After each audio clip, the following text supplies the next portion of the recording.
तो welcome all of you NISM X A series investment adviser level 1। इसमें दो level होते हैं, एक्स बी भी होता है, वो लेवल 2 होता है। ठीक है, पहले लेवल 1 पास करना होता है। ठीक है, फिर लेवल 2 होता है। 3 आवर्स के एग्जाम होते हैं। 3 आवर, 3 घंटे आपको बैठना है। फीस 3000 है। जो आपको पेड करना होगा वो रिफंड भी नहीं होती है। टाइम स्लॉट आप बुक कर सकते हैं अपने चॉइस के अनुसार। जब आपको एग्जाम देने की इच्छा है, जब आपकी प्रिपरेशन बहुत अच्छी हो चुकी है, आप एग्जाम में बैठ सकते हैं। टोटल क्वेश्चंस आएंगे 135। 135 मैक्सिमम मार्क है 150। पासिंग मार्क है 60।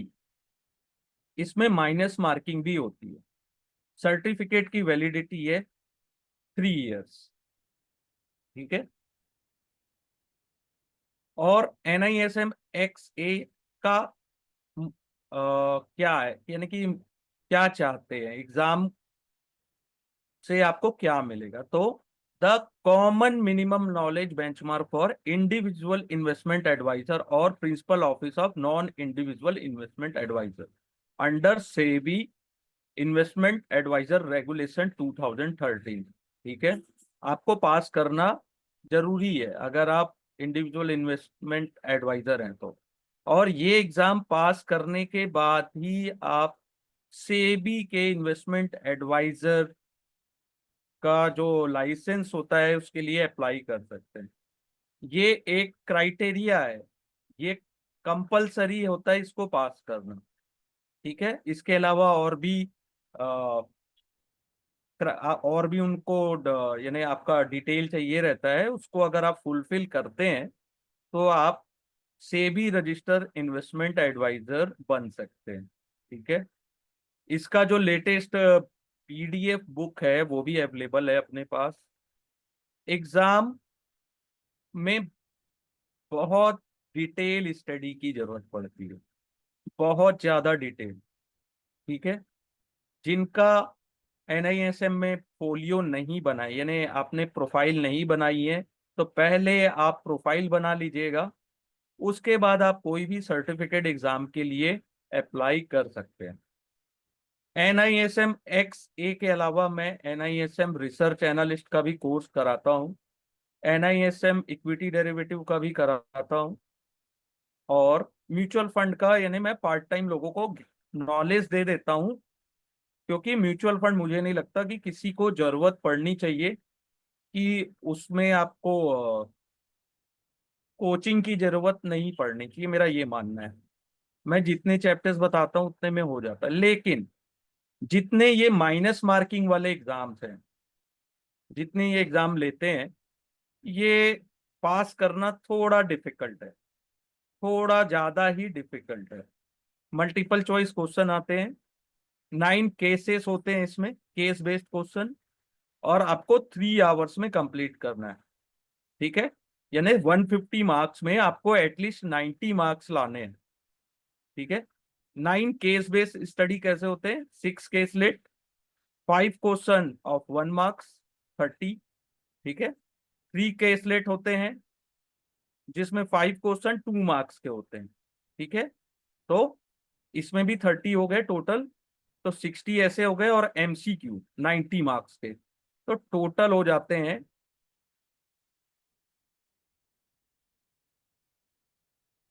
देखिए, कोई भी एग्जाम आप पास करते हैं वो एक अलग चीज है, लेकिन वहां पे आपको वैकेंसी अवेलेबल है कि नहीं है, सामने वाले को डिमांड है कि नहीं है, उसके ऊपर भी डिपेंड करता है।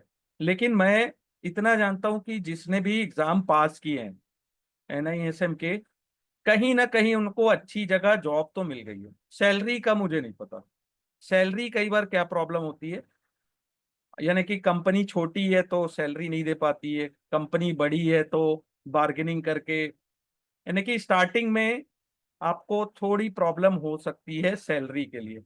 ठीक है, ज्यादा सैलरी के लिए आपको ज्यादा नॉलेज गेन करना पड़ता है। एनआईएसएम के अलावा अगर आपको रियल में फाइनेंस में बहुत आगे जाना है तो आप सीएफए कर सकते हैं, एफआरएम कर सकते हैं। ठीक है, अगर अपन नॉन कॉमर्स बैकग्राउंड से भी हैं तो भी एफआरएम है और सीएफए तो हम अपन कर सकते हैं। यूएस बेस्ड का एग्जाम होता है, यूएस से लेता है अमेरिका। और उस एग्जाम में की वैल्यू भी, हाई स्टैंडर्ड के एग्जाम्स होते हैं उसकी भी वैल्यू बहुत ज़्यादा हाई है। और हमारे यहाँ सबसे ज़्यादा वैल्यू वाला जो कोर्स है, अगर आपको फिनेंस में करना है और आपको लगे कि पूरे इंडिया में आप कहीं भी नौकरी जॉब करने जाएं तो आपको फुल वैलिडिटी मिले, ठीक है, तो आपको एनआईएसएम के ही एग्जाम देने चाहिए। ठीक है, इसके फीस बहुत कम है एज कंपेयर टू अदर्स। और इसके सर्टिफिकेट की का जो स्टैंडर्ड है, ठीक है, वो हाई है as compare to others exams. ठीक है, तो यहाँ पे अगर आप जो भी कोई भी एग्जाम पास करते हैं तो उसकी एक अलग वैल्यू आपके आपके सीवी में, आपके फोलियो में दिखती है। ठीक है, एनी क्वेश्चंस यहाँ तक? कोई ऐसा क्वेश्चन जो आपको समझ ना आया हो, या कुछ ऐसे क्वेश्चन जो आप पूछना चाहते हो, कोई क्वेरी हो, तो प्लीज मुझे बताइए, मैं आपको अनम्यूट कर दूंगा। आप चाहें तो मुझसे डायरेक्ट बात भी कर सकते हैं।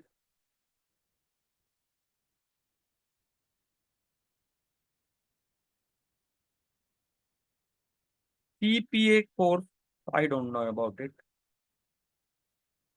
सीपीए, सीएफए है वो। मैंने एक नॉलेज के लिए बताया, वो सीएफए है। ओके। इन्वेस्टमेंट बैंकर और रिसर्च एनालिस्ट अलग अलग है, अलग अलग है दोनों। इन्वेस्टमेंट एडवाइजर अलग है, इक्विटी डेरिवेटिव अलग है। लेकिन ये आप मान के चलिए, आपको मैं इसका सिलेबस यहाँ पे देखिए, यहाँ से आप बुक भी डाउनलोड कर सकते हैं। व्यू स्टडी मटेरियल में गए, यहाँ पे आप अपना नाम, ये दिख रहा है आपको ना?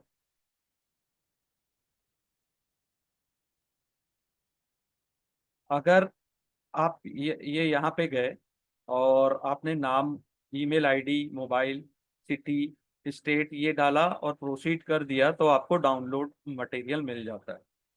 ठीक है, जैसे यहाँ पे मैं डाल दिया, ईमेल आईडी अपनी डाल दी मैंने। आपको बता देता हूँ, पीडीएफ मिल जाता है, इसको आप प्रिंट आउट ले सकते हैं।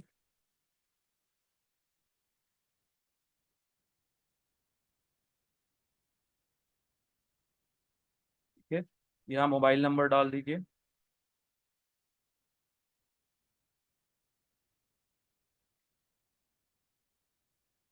ठीक है, ये प्रोसीड आपने किया।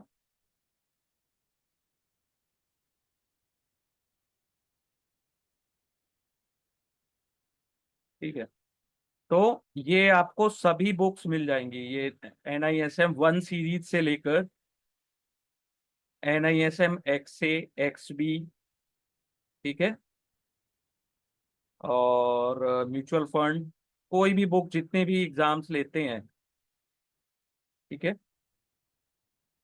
वो आपको यहाँ पे अवेलेबल है। आपको कहीं खरीदने की जरूरत नहीं है, क्योंकि खरीदने से क्या होगा कि हो सकता है आपको ओल्ड मटेरियल दे दे, पुराना। यहाँ पे लेटेस्ट मटेरियल अवेलेबल रहता है और ये फ्री ऑफ कॉस्ट है ना, ये NISM की साइट में ही मिल जाता है। ये जैसे मैं यहाँ से डाउनलोड कर लिया, NISM XA। ठीक है।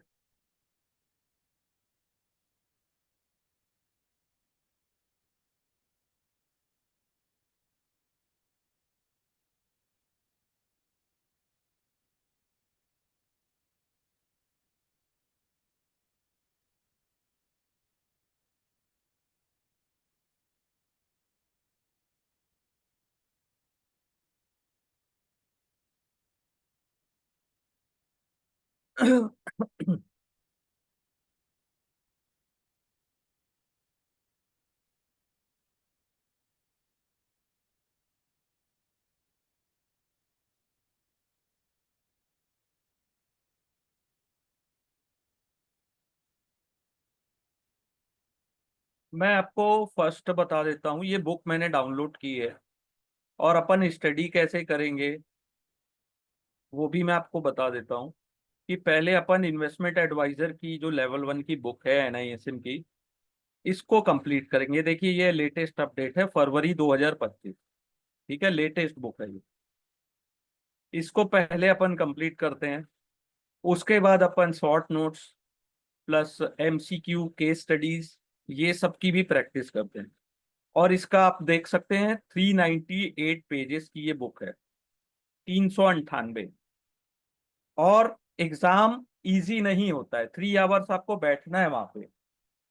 आपको कैलकुलेशन भी आने चाहिए, आपको न्यूमेरिकल्स भी आने चाहिए, आपको डीप नॉलेज चाहिए, डीप नॉलेज। ठीक है, डीप नॉलेज चाहिए आपको, वरना ये एग्जाम आप कोशिश करते रह जाइए, नहीं निकलेगा। शॉर्ट नोट्स या MCQ केवल सॉल्व कर लेंगे, केवल MCQ सॉल्व करके लोग सोचते हैं कि एग्जाम निकल जाए। वो तब निकल सकता है जब आप प्रैक्टिकली सब चीजों को नॉलेज रखते हो, प्रैक्टिकल बहुत एक्सपर्ट हो आप, वरना प्रॉब्लम जाएगी। बिगिनर्स के लिए तो प्रॉब्लम है। ठीक है, अब देखिए इसका जो सिलेबस है उसको अपन देखते हैं क्या है इसमें। 20 चैप्टर्स हैं, इसमें सभी चीजें अवेलेबल है, मैंने आप ग्रुप में भी इसको शेयर किया था। 20 चैप्टर्स हैं। ठीक है, और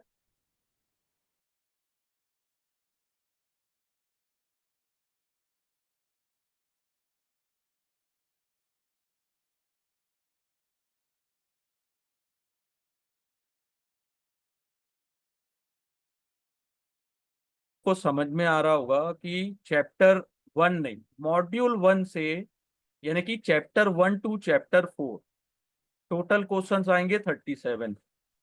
मॉड्यूल से मार्क्स मिल सकते हैं आपको। मॉड्यूल 2 में 10 नंबर्स, यानी टोटल 6 चैप्टर कंप्लीट करने पे आप 47 नंबर्स आ सकते हैं आपके। मॉड्यूल 3 में है 30 नंबर्स, तो टोटल हो गया यहाँ वेटेज। Module 4 23, module 5 20। और हमेशा किसी भी एग्जाम में अगर आप देते हैं तो याद रखिएगा, लीगल रेगुलेटरी कंप्लायंस में सबसे ज्यादा नंबर्स होते हैं, ये 30 नंबर्स यहाँ पे हैं इसके। तो टोटल 150 लाना, अपना अपने को कितना है 90। ठीक है, 90 नंबर्स, वो भी माइनस मार्किंग के बाद। एक चीज बता देता हूं, जिन आप में से जितने स्टूडेंट्स अगर रिसर्च एनालिस्ट और इक्विटी डेरिवेटिव कर चुके हैं, उनके लिए थोड़ा सा इजी पड़ेगा ये एग्जाम। थोड़ा सा इजी पड़ेगा, क्यों? क्योंकि इसमें बहुत सारी चीजें वहीं से है। ठीक है, चैप्टर है, डिटेल चैप्टर। ठीक है, म्यूचुअल फंड से रिलेटेड एक चैप्टर है इसमें। इक्विटी डेरिवेटिव से, ऑप्शन से रिलेटेड, FNO से रिलेटेड एक पूरा डिटेल चैप्टर है। देखिए चैप्टर 10 पूरा वही है। फिर म्यूचुअल फंड देखिए, chapter 11। Portfolio manager chapter 12। AIF alternate investment fund, यानी कि इस एग्जाम में आपको पूरे portfolio manager, PMS, AIF, mutual fund, equity derivative, research analyst, basic, सब चीज का नॉलेज मिलेगा। मेरे ख्याल से इससे अच्छा कोर्स नॉलेज बढ़ाने के लिए आई डोंट थिंक कि मैंने कहीं देखा। वो भी फीस ज्यादा नहीं है। एग्जाम में NISM जो फीस लेता है वो ओनली 3000 रुपीज है। और इस सर्टिफिकेट का जो वेटेज है बहुत ज्यादा हाई है। ठीक है, देखिए अब चैप्टर 1 से मैं आपको बता देता हूँ क्या क्या क्या अपन पढ़ेंगे, कवर करेंगे। Personal finance, financial planning module 1 है। तो पर्सनल फिनेंशियल प्लानिंग कैसे होती है, कॉन्सेप्ट ऑफ फिनेंशियल प्लानिंग। ठीक है, understand the need of financial planning. ठीक है,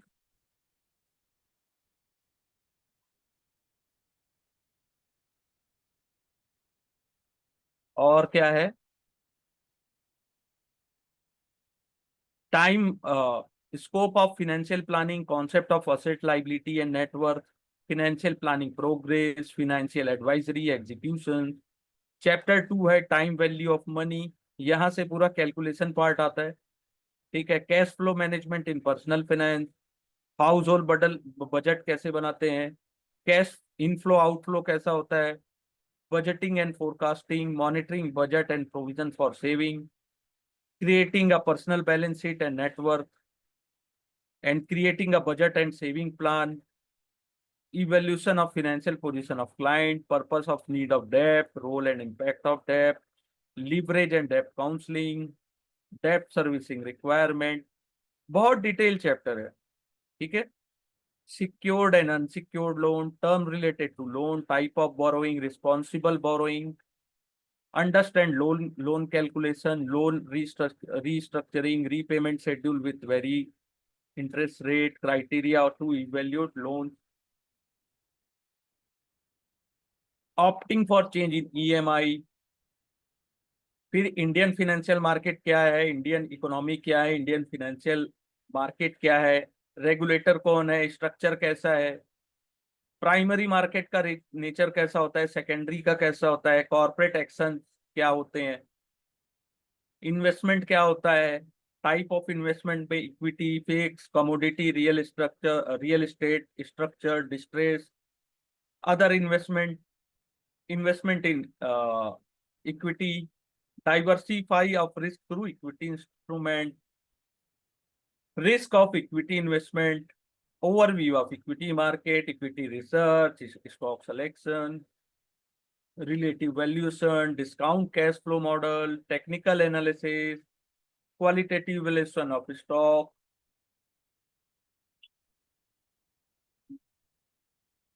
debt market and its need in financial structure of corporate and government, bond market ecosystem, risk associated with fixed income securities, price of bonds, traditional yield measures, yield curve, derivative में understanding of derivative type of product, purpose of derivative benefit। ठीक है, equity currency and commodity derivative. ठीक है, meaning and feature of mutual fund, फिर पूरा mutual fund के बारे में है, पोर्टफोलियो मैनेजर्स के क्या काम होते हैं, स्ट्रक्चर क्या होता है पीएमएस का, अल्टरनेटिव इन्वेस्टमेंट फंड क्या होते हैं, पोर्टफोलियो का कंस्ट्रक्शन कैसे करते हैं, introduction to modern portfolio theory. ठीक है, एमपीटी। तो ये इन सब चीजों को अगर आप ये सोचते हैं कि हल्के में लेके पास करना है, तो सॉरी, ये पॉसिबल नहीं है। ठीक है, और मेरी जितनी भी क्लासेस होंगी वो लाइव क्लासेस ही होती है, जिसमें मैं 1-to-1 डिस्कस कर सकूं आप लोगों के साथ। 1-to-1 डिस्कस का ये मतलब है कि मेरे एक बैच में 20 से ज्यादा लोग नहीं होते, या 20 से ज्यादा मैं लोगों को, यानी बैच की स्ट्रेंथ 20 से ज्यादा रखता ही नहीं हूं मैं, क्योंकि मुझे एटलीस्ट 20 लोगों से मैं कन्वर्सेशन करके, उनसे डिस्कस करके, उनको ज्यादा अच्छे से समझा के मैं ये कोर्स कंप्लीट करा सकता हूँ। ठीक है, और जो भी चीजें ना समझ में आए तो अपन लाइव डिस्कस करते हैं, अनम्यूट रहते हैं सभी कोई जूम ऐप में। हाँ, लाइव क्लास की प्रॉब्लम क्या है मैं बता देता हूँ। कभी पावर ऑफ हो गया तो जैसे जियो फाइबर्स है या नेटवर्क है, उसका इशू आ जाता है, क्योंकि क्लासेस तो अ, आपके फाइबर्स के द्वारा ही ले रहा हूँ मैं, यानी जियो फाइबर या एयरटेल फाइबर्स का यूज करता हूँ, लेकिन पावर नहीं रहता तो थोड़ी दिक्कत आ जाती है। और सिस्टम में डेस्कटॉप यूज करता हूँ कि ज़्यादा क्लियर रहे, स्क्रीन थोड़ी बड़ी रहे कि मुझे भी क्लियर दिखते रहे। मोबाइल में का यूज मैं नहीं करता, क्योंकि उसमें दिखते आधे से ज़्यादा चीज़ें दिखती नहीं। तो मैं भी एक चीज़ आपसे शेयर करूंगा कि अगर आपको रिकॉर्डिंग भी देखनी है या क्लासेस आप करते हो, तो प्लीज लैपटॉप का यूज कर सकते हैं, या फिर डेस्कटॉप है तो बढ़िया है। मोबाइल है, अगर नहीं है दोनों चीज तो ठीक है, मोबाइल आप यूज कर सकते हैं, लेकिन डेस्कटॉप और लैपटॉप में ज्यादा क्लियर विजिबिलिटी रहती है। ठीक है। और ठीक है, बाकी तो सब आने वाली क्लासेस में धीरे धीरे आप लोगों को सब चीज समझ में तो आती जाएगी। कुछ चैप्टर बहुत इजी है, कुछ चैप्टर कुछ ज्यादा डिफिकल्ट होते हैं, लेकिन क्वेश्चन बहुत इजी नहीं आता है, या डिफिकल्ट होगा, डिफिकल्ट आते हैं। ठीक है, डिफिकल्ट होते हैं या मॉडरेट होते हैं, कि एकदम इजी क्वेश्चन नहीं देगा, घुमा के क्वेश्चन देते हैं, यानी आपकी रीजनिंग को भी देखते हैं, लॉजिक, लॉजिक लगा पाते हो कि नहीं आप, आपका रीजनिंग पावर कितना तेज है, आपने पढ़ तो लिया है लेकिन क्वेश्चन को समझ पा रहे हो कि नहीं पा रहे हो, ये भी आजकल एग्जाम में देखा जा रहा है। ठीक है, इसलिए जरूरी है। तो मैं तो पहले ये chapter wise line to line, एक एक लाइन में आपको समझाते हुए पढ़ाऊंगा। जब ये पूरे चैप्टर्स 20 चैप्टर्स कंप्लीट हो जाएंगे, उसके बाद शॉर्ट नोट्स और एमसीक्यू से, शॉर्ट नोट्स आप लोगों को दे दूंगा, फिर एमसीक्यू से अपन प्रैक्टिस करेंगे, ज्यादा से ज्यादा क्वेश्चंस, कि आपको एग्जाम में कंफर्ट रहे। ठीक है, और एमसीक्यू के अलावा न्यूमेरिकल्स की प्रैक्टिस होगी, प्लस केस स्टडीज की प्रैक्टिस करेंगे, कि उसी के जैसी, जैसा एग्जाम में पूछा जाता है उसी पैटर्न के केस स्टडीज को ज्यादा स्टडी करेंगे, कि हमें एग्जाम में दिक्कत ना जाए और हमारा नॉलेज भी बढ़े। मेरी क्लासेस लेने का मेन मकसद होता है कि मैं आप लोगों को नॉलेज प्रोवाइड कर सकूं।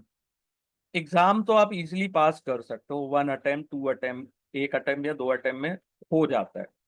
ठीक है, इजीली पास हो जाओगे, लेकिन अगर आप नॉलेज यहाँ से गेन करके जाओगे मेरी क्लासेस से, तो वो मेरे लिए ज्यादा फ्रूटफुल होगा। ठीक है, कोई क्वेश्चंस हैं तो बताइए, मैं आप सभी को अनम्यूट कर दिया हूँ, और प्लीज एक एक करके क्वेश्चन पूछेगा, दूसरे के क्वेश्चंस पर जवाब या अपने टिप्पणी मत दीजिएगा। ठीक है, मैं यहाँ बैठा हूं तो मैं आप सभी के क्वेश्चंस के आंसर दूंगा। एंड तो मैंने आप सभी को अनम्यूट कर दिया है, अगर कोई क्वेश्चंस है यहाँ तक तो प्लीज पूछ सकते हैं, नहीं तो अपन चैप्टर 1 स्टार्ट करते हैं आज से।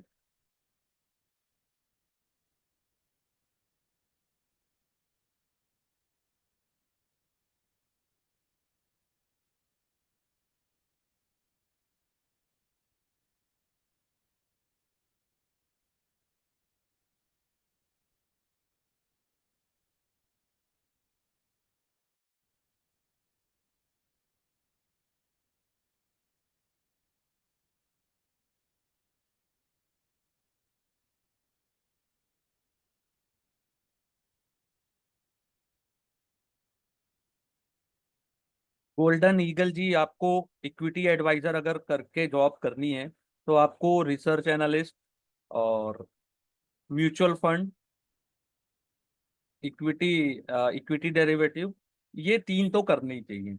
इन्वेस्टमेंट एडवाइजर या पीएमएस आप थोड़ा जब नॉलेज गेन हो जाए और मार्केट में जब आप थोड़े एक्सपर्ट होने लगे, तब आपके लिए ज्यादा हेल्पफुल है। एनी क्वेश्चंस, यहाँ तक कोई क्वेश्चंस है आप लोगों के?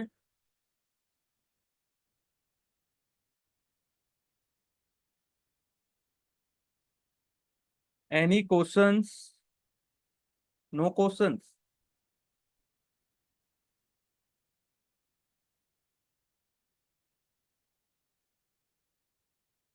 ठीक है, यानी आप लोगों को, अच्छी बात है कि आप लोगों को पहले से इन सभी चीजों की जानकारी है, तो कोई प्रॉब्लम नहीं है। तो चैप्टर 1 अपन स्टार्ट करते हैं। ठीक है, तो चैप्टर 1 का क्या है, मॉड्यूल 1 में 4 चैप्टर थे, तो अपन मॉड्यूल 1 पहले कंप्लीट करेंगे, पर्सनल फिनेंशियल प्लानिंग। चैप्टर 1 है introduction to personal financial planning. ठीक है। चैप्टर 1 में अपने को क्या लर्निंग ऑब्जेक्टिव है, कॉन्सेप्ट क्या है फाइनेंशियल प्लानिंग का, नीड क्या है, स्कोप क्या है, concept of asset liability and network, financial planning process क्या होता है, फाइनेंशियल एडवाइजरी और एग्जीक्यूशन कैसे होता है। ठीक है। तो पहले अपने को फाइनेंशियल प्लानिंग समझनी पड़ेगी। ठीक है, understand the concept of financial planning. तो financial planning aim at ensuring that household और individual has adequate income and resource to meet current and future expense and needs.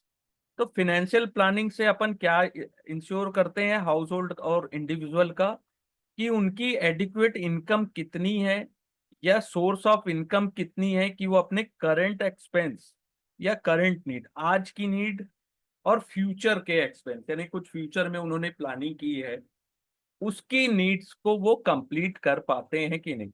तो हमें फाइनेंशियल प्लानिंग भी उसी तरीके से देनी पड़ती है जैसी उनकी इनकम है। ठीक है। जिनकी रेगुलर इनकम है, regular income for a house hold और इंडिविजुअल में come from the source. Regular income किसकी आती है, प्रोफेशंस की, सैलरी, बिजनेस और इवन इन्वेस्टमेंट से। इन्वेस्टमेंट यानी आपने रियल एस्टेट लिया है, या फिर आपने हाउस रेंट में दिया हुआ है, या आपको डिविडेंड से इनकम आ रही है, इक्विटी रखा है आपने, या आपने बॉन्ड्स रखे हैं तो वहां से भी इनकम आ रही है, तो इन्वेस्टमेंट से भी रेगुलर इनकम आ सकती है। ठीक है। Normal activity of house holder individual and routine expense are woven around the regular income. ठीक है। आपके रूटीन एक्सपेंस रेगुलर इनकम से रिसीव होते हैं, यानी आपका जो रेगुलर इनकम है उसके अनुसार आपका मंथली एक्सपेंस तय रहता है। ठीक है। कुछ ऐसे भी होते हैं, there are other expense that may have to be met out of available income. कुछ और भी एक्सपेंस होते हैं अदर्स। ठीक है। तो पहला है current income that is receive must also provide for a time when there will be a no or low income being generated, such as the retirement period. ठीक है। अगर आप रिटायर हो गए हो,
थोड़ा सर्वर ये फिर से चला गया था, थोड़ा पानी और बरसात के टाइम में ये प्रॉब्लम थोड़ी सी होती है।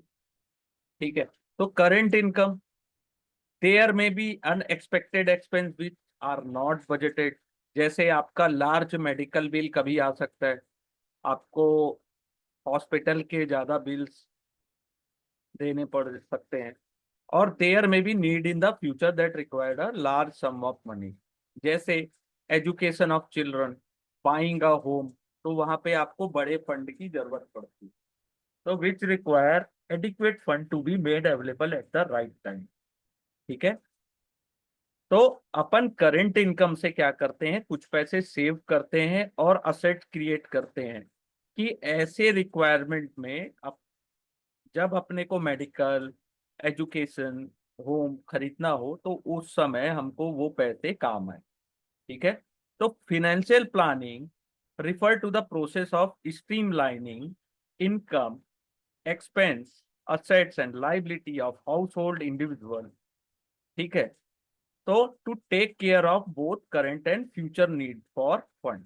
तो फिनेंशियल प्लानिंग कैसी की जाती है, आप किसी भी हाउस होल्ड या इंडिविजुअल की इनकम, एक्सपेंस, असेट, लाइबिलिटी को देख के अपन ऐसी प्लान करके देते हैं कि उनका करंट एंड फ्यूचर नीड जो फंड की है वो भी कंप्लीट हो जाए। जैसे एग्जांपल है, विनोद 40 साल का है, 2 लाख रुपए पर मंथ उसकी सैलरी है। तो वो क्या है कि 40,000 रुपए महीने के सेव कर पाते हैं after routine expense of his family. ठीक है। After paying the loan for his house, car and other need. ठीक है। उनके कुछ इन्वेस्टमेंट है जैसे tax saving, bank deposit, bonds and some mutual fund. तो वो अपनी अप वो प्रीमियम भी पे करते हैं लाइफ इंश्योरेंस का, खुद के लिए और वाइफ का। ठीक है। और विनोद क्या है, अकेले मेंबर हैं फैमिली के जो अर्निंग करते हैं। ठीक है। और उनका बिलीव है he take care of his financial adequately to take care of his current and future need. तो उनका ये बिलीव है कि अपन फाइनेंस को अपना ऐसा मैनेज करके रखें कि अभी का और फ्यूचर नीड में कभी पैसे की जरूरत हो तो फाइनेंशियल प्लानिंग से उनको हेल्प मिल जाए, या फाइनेंशियल प्लानिंग उनकी हेल्प कैसे कर सकती है। ठीक है। The following are a set of indicative issue that financial planning will help Vinod. जैसे पहला, वो सोल अर्निंग मेंबर है, अकेले हैं, तो he made provision for taking care of his expense by creating a emergency fund. तो वो एक इमरजेंसी फंड का एक प्रोविजन रख सकते हैं कि अचानक कोई बड़ा एक्सपेंस आ गया उसके लिए, if his current income is interrupted for any reason. तो एक इमरजेंसी फंड रखना पड़ता है कि मान लीजिए कभी कभी उनको का जो करंट इनकम है या सैलरी आना वो बंद हो गया, तो कम से कम 2 या 3 महीने के एक्सपेंस के लिए उनके पास पैसा होना चाहिए। तो does he have adequate insurance cover which take care of his family requirement, अगर in the event of untimely demise, क्या उन्होंने इंश्योरेंस कवर लेके रखा है अगर उनकी फैमिली के रिक्वायरमेंट को कंप्लीट कर सके, ऐसा उन्होंने इंश्योरेंस पॉलिसी लेके रखा है कि छोटी पॉलिसी लेके रखी है। उन्होंने इंश्योरेंस कवर तो किया है लेकिन उसका अमाउंट इतना कम है जिससे वो अपनी फैमिली की रिक्वायरमेंट को कंप्लीट नहीं कर पाए। ठीक है। क्या उनकी फैमिली के पास एडिक्वेट हेल्थ इंश्योरेंस कवर है। ठीक है। वरना क्या होगा, मेडिकल इमरजेंसी में उनका जितना भी सेविंग है वो खत्म हो जाएगा। ठीक है। और उनका क्या स्पेसिफिक फ्यूचर एक्सपेंस क्या है एंड उसके लिए फंडिंग कैसे करें। फ्यूचर एक्सपेंस कुछ भी हो सकता है कि आप भविष्य में घर खरीदने वाले हो, कार खरीदने वाले हो, प्रॉपर्टी खरीदने वाले हो, और कहीं टूर में विदेश, फॉरेन कंट्री जाना चाहते हो, बच्चों की शादी करना चाहते हो, तो उसके लिए उन्होंने प्रॉपर फंड किया है कि नहीं। अगर Vinod has to create corpus of fund large expense in future, तो उन्हें कौन से साइज की इन्वेस्टमेंट करनी पड़ेगी। कि उनका इन्वेस्टमेंट कॉर्पस डेवलप हो पाए। ठीक है, उनका फ्यूचर में ये सपना है कि उनका कोई बहुत बड़ा खर्चा होने वाला है, तो उसके लिए उन्होंने कैसा बिल्डअप किया है। Given his current income and expense, is he saving enough to create the corpus requirement.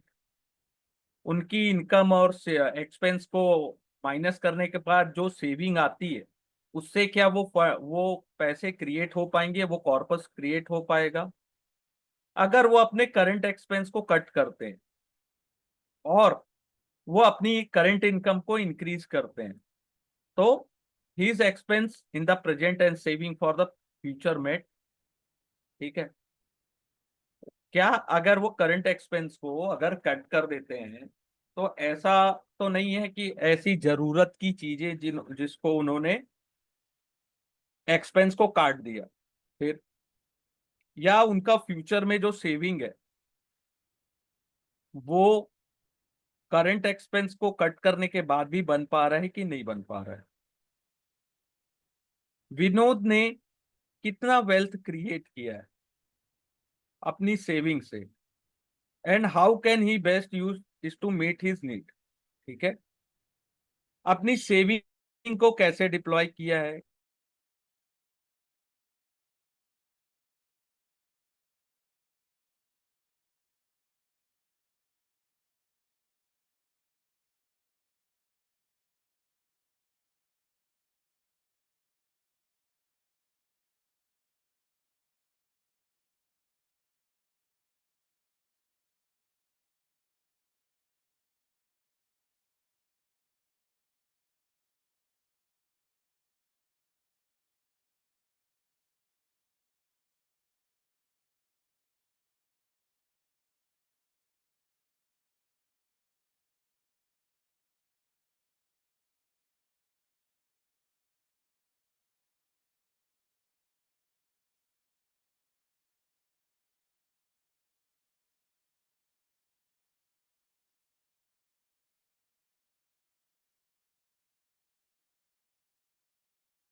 यहां तक आप लोगों को समझ में आ रहा है, बहुत बेसिक है, बहुत ज्यादा डिटेल में इस बुक को पढ़ना पड़ेगा। ठीक है, तो formal treatment of issue that Vinod face will require a financial planning process to assess the current situation, identify the current and future need, determine the saving requirement to meet those needs, put the saving to work so that required fund are available to meet each need as planned.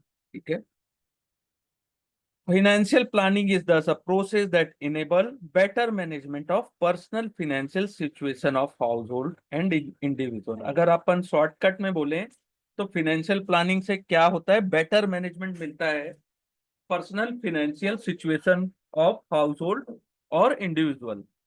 It work primarily through the identification of key goal and putting in place a action plan. तो financial planner क्या करता है कि आपका main मकसद क्या है उसको देखता है, और उसके लिए एक एक्शन प्लान तैयार करते हैं कि आपके फिनेंस से आपके गोल कंप्लीट हो पाए। ठीक है, it is holistic approach that consider the existing financial position, evaluate the future need, put a process to fund the need and review the process. ठीक है, अगर आप इन सब टर्मिनोलॉजी से फ्रेंडली नहीं है तो मैं तो रिक्वेस्ट करूंगा कि आपको इस बुक को 1 से 2 बार कंप्लीट करके ही एग्जाम में बैठना चाहिए। ठीक है, understand the need for financial planning. ठीक है, तो बहुत सारे प्रोडक्ट अवेलेबल हैं आज के टाइम में, फाइनेंशियल प्रोडक्ट और सर्विस। ठीक है, और सभी के these need to be link to the specific need and situation of the client. ठीक है, तो क्लाइंट के लिए सभी प्रोडक्ट तो सुटेबल नहीं होते हैं, और क्लाइंट भी उतना जानकार नहीं होते कि कैसे प्रोडक्ट को चूज करें और यूज करें, and service from the choice that are available in the market. Financial planning bridge this gap as an investment advisor process that expertise to understand the dynamic of product on one hand and need of the client on another hand। ठीक है, investment adviser को उस product की dynamic के बारे में पता होता है, फाइनेंशियल प्रोडक्ट की, और क्लाइंट की भी नीड पता होती है, तो उनके द्वारा बेस्ट प्रोडक्ट और सर्विस क्लाइंट के इंटरेस्ट में प्रोवाइड की जाती है। ठीक है, अब रोल क्या होता है फाइनेंशियल प्लानर का? क्लाइंट को एडवाइस करने में, ठीक है, एक फाइनेंशियल प्लानर का बहुत बड़ा इंपॉर्टेंट रोल होता है। फाइनेंशियल प्लानर रिकॉग्नाइज करता है उनकी एग्जैक्ट नीड और गोल को, और एंड अ हाउस होल्ड और फैमिली, और वो एफर्ट डालते हैं कि और इंश्योर करते हैं कि दिस नीड और गोल आर अचीव। ठीक है, personal financial management require time and attention to recognize income and expense pattern। इसमें टाइम लगता है, ऐसा नहीं है कि आप आज गए और आपने कस्टमर यानी कि क्लाइंट से पूछा और एक दिन में आपको समझ में आ गया, ऐसा नहीं होता। तो आपको उनके इनकम और एक्सपेंस पैटर्न में अटेंशन डालनी पड़ेगी, हर चीज चेक करनी पड़ेगी, आपको एस्टिमेट करना पड़ेगा उनका फ्यूचर गोल, उनके असेट एंड लाइबिलिटी को मैनेज करना पड़ेगा, रिव्यू करना पड़ेगा फाइनेंस को। इंडिविजुअल के पास उतना समय नहीं होता कि वो फाइनेंशियल एक्टिविटी को देख पाए इन अ बिजी वर्ल्ड। तभी तो आपकी जरूरत है, अगर वो सब चीज देख पाते तो आपकी जरूरत क्या होती। ठीक है, इसलिए उनको फाइनेंशियल प्लानर की जरूरत होती है, और it is not easy to set financial goal and this require specific expertise and skill. ठीक है, which may not be present with most individual, बहुत सारे लोगों को नहीं पता कैसे करते हैं काम। और सभी कोई भी अगर फाइनेंशियल गोल आप सेलेक्ट करते हो, उसके लिए एक सुटेबल प्रोडक्ट की जरूरत होती है, प्रॉपर असेट एलोकेशन की जरूरत होती है टू डिफरेंट असेट क्लास, कि आप एनी हाउ उसको अचीव कर पाए। ठीक है, आपके लिए एक राइट इन्वेस्टमेंट प्रोडक्ट को सेलेक्ट करना, राइट सर्विस प्रोवाइडर देना, मैनेजर देना, इंश्योर सेलेक्ट अच्छे इंश्योरेंस प्रोडक्ट सेलेक्ट करना, आपके बोरोइंग को इवेल्युएट करना। ठीक है, ये सब चीजें बहुत रिसर्च वाले काम है। फिनेंशियल प्लानर के पास कैपेबिलिटी होती है कि वो कंपेयर करते हैं, इवेल्युएट करते हैं, एनालिसिस करते हैं वेरियस प्रोडक्ट को, which enable making efficient choice for competitive products. ठीक है, फिर असेट एलोकेशन कैसे करना है, वो technical approach to managing money that require evaluating assets class and product for their risk and return features, aligning them to investor financial goal, monitor the current and expected performance or of asset class, modify the weight to each asset in the investment portfolio। ठीक है, financial planning dynamic process है, require attention to constantly changing market। आपको market कैसा change हो रहा है उसके according भी आपको फाइनेंशियल प्लानिंग करनी पड़ेगी। अगर आप 5 साल पहले की सोचेंगे या 2-3 साल पहले की सोचेंगे और आज के टाइम में सोचेंगे, तो मार्केट कंटिन्यूअस चेंज होते रहता है, डे टू डे चेंज होता है। ठीक है, प्रोडक्ट के परफॉर्मेंस कैसे हैं, जो 5 साल पहले 2 साल पहले अच्छा परफॉर्म कर रहा था, जरूरी है क्या आज करेगा? Matching this with dynamic change in the need and status of client.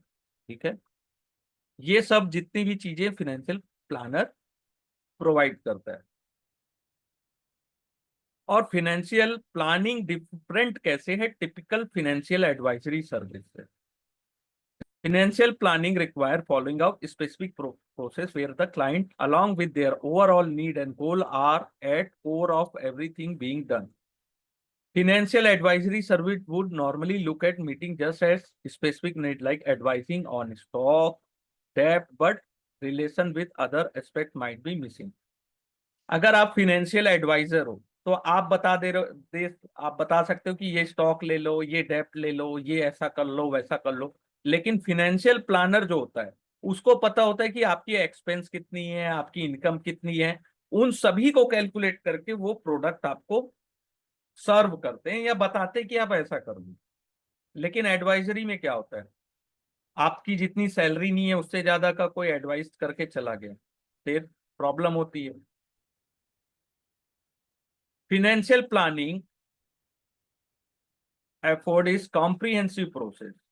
It convert all aspect of client personal financial requirement कि उसको रिटायरमेंट में के लिए कितने फंड की जरूरत है, इंश्योरेंस की क्या जरूरत है, इन्वेस्टमेंट कितना कर सकते हैं, रियल एस्टेट एंड अदर। ठीक है, और फाइनेंशियल एडवाइजरी सर्विस क्या है, more likely to look at small part of the total financial requirement. ठीक है, goal setting become the central part of financial planning process. All effort are then directed toward meeting the goal. Overall goal might not be given too much importance in normal financial service. Normal financial advisory में ज्यादा आपके overall गोल के ऊपर ज्यादा ध्यान नहीं रहता है, लेकिन फिनेंशियल प्लानिंग में रहता है। Financial planning look to ensure that all financial activity are not at cross purpose each other. A typical financial advisor service might not even realize that some steps ahead would be working against them. वही मैंने बताया कि financial advisory तो मैंने दे दी आपको, लेकिन आपके गोल और रिक्वायरमेंट के अकॉर्डिंग है कि नहीं है वो तो मैंने चेक ही नहीं किया। तो उससे कई बार रिस्क भी हो जाता है ना इंडिविजुअल को। ठीक है, मैंने किसी को इक्विटी बता दिया, अब इक्विटी अचानक से डूब गया, 50% हाफ हो गया, और उन्होंने अपने लिमिट से ज्यादा उसमें इन्वेस्टमेंट कर दिया, तो वो गलत है ना। ठीक है, तो आपको जैसे इक्विटी म्यूचुअल फंड की बात की, आपको पता ही नहीं है कि होता क्या है, करना क्या है, आपने इन्वेस्टमेंट कर दिया लमसम अमाउंट, लेकिन उसके प्रो एंड कॉन्स तो बताया क्या मैंने आपको? नहीं बताया, लेकिन फाइनेंशियल प्लानिंग में वो बताई जाती है।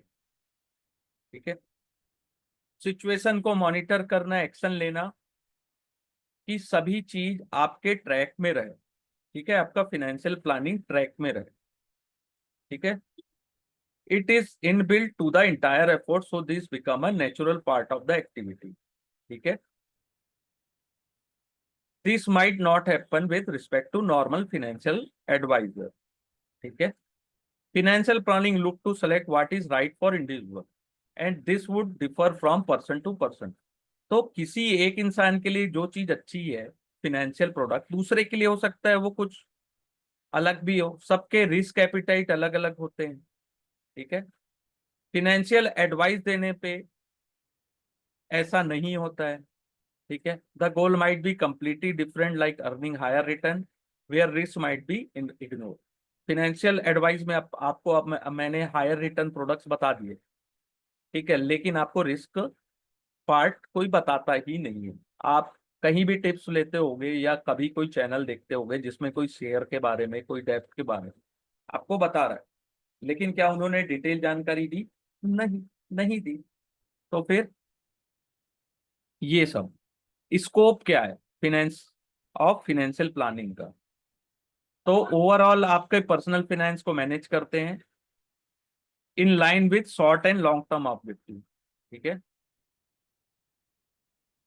पहला होता है पर्सनल फाइनेंशियल एनालिसिस, कि आपकी गोल सेट करना विथ प्रायोरिटाइजिंग ऑफ गोल। तो आपके गोल को सेट करते हैं, आपकी प्रायोरिटी क्या है, आपकी प्रायोरिटी है कि आपको कार खरीदना है, वो प्रायोरिटी है कि आपको कहीं घूमने जाना है, फॉरेन ट्रिप में जाना है, वो प्रायोरिटी है कि आपको उस पैसे से कुछ घर खरीदना है। तो प्रायोरिटी वाइज गोल सेटिंग की जाती है। तो goal setting with prioritising of goal, आपके इंपॉर्टेंट गोल्स पे फोकस किया जाता है। जैसे आपका रिटायरमेंट गोल है कि एजुकेशन ऑफ चिल्ड्रन इंपॉर्टेंट है, तो जो ज्यादा इंपॉर्टेंट होगा उसमें ज्यादा फंड प्रोवाइड किए जाते हैं, एडिक्वेट प्रोविजन दिया जाता है। ठीक है। लॉन्ग टर्म गोल जैसे रिटायरमेंट जो होता है उसके लिए ज्यादा पैसे, lower priority for allocation of saving, क्योंकि उसके लिए हमारे पास बहुत ज्यादा समय है। लेकिन शॉर्ट टर्म गोल के लिए हमको ज्यादा पैसे देने पड़ते हैं। ठीक है, क्योंकि शॉर्ट टर्म गोल है और अपने को ज्यादा पैसे की जरूरत पड़ेगी ना। जैसे हॉलीडे में जाना है, कुछ बड़ा खरीदना है, आपको आईफोन खरीदना है 2 लाख रुपए का, तो अभी खरीदोगे कि 20 साल बाद खरीदोगे? तो अभी खरीदना है तो आपको ज्यादा पैसे कलेक्ट इकट्ठा करने होंगे। ठीक है।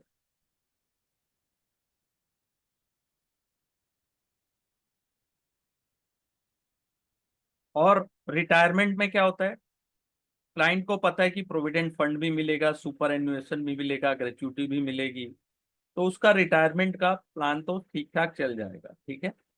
लेकिन अगर उसको लगता है कि रिटायरमेंट में उसको एडिक्वेट फंड नहीं मिलेगा, तो वो रिटायरमेंट की भी एक प्लानिंग करते हैं। ठीक है। फिर staggering the timing of certain goals, तो ये एक चार्ट से आप समझ सकते हैं कि स्पेसिफिक गोल होना चाहिए। State exactly what you want to accomplish, who, what, where, why, कौन, कहाँ, कौन, क्या, कैसे और क्यों। मेजरेबल गोल होना चाहिए कि आप उसको कंप्लीट कर पाए। अचीवेबल होना चाहिए गोल। ठीक है। आपके एक्सपेंस और सेविंग के अकॉर्डिंग रिलेवेंट होना चाहिए। ठीक है। आपकी की रिस्पॉन्सिबिलिटी के साथ रिलेवेंट होना चाहिए, टाइम बाउंड होना चाहिए। ठीक है। कितने समय में वो कंप्लीट हो जाएगा। ठीक है। कितने समय में आपका वो गोल कंप्लीट हो जाएगा, उसकी डेडलाइन, एक डेट, एक फ्रीक्वेंसी भी तय होती है। तो इसको बोलते हैं स्मार्ट। ठीक है।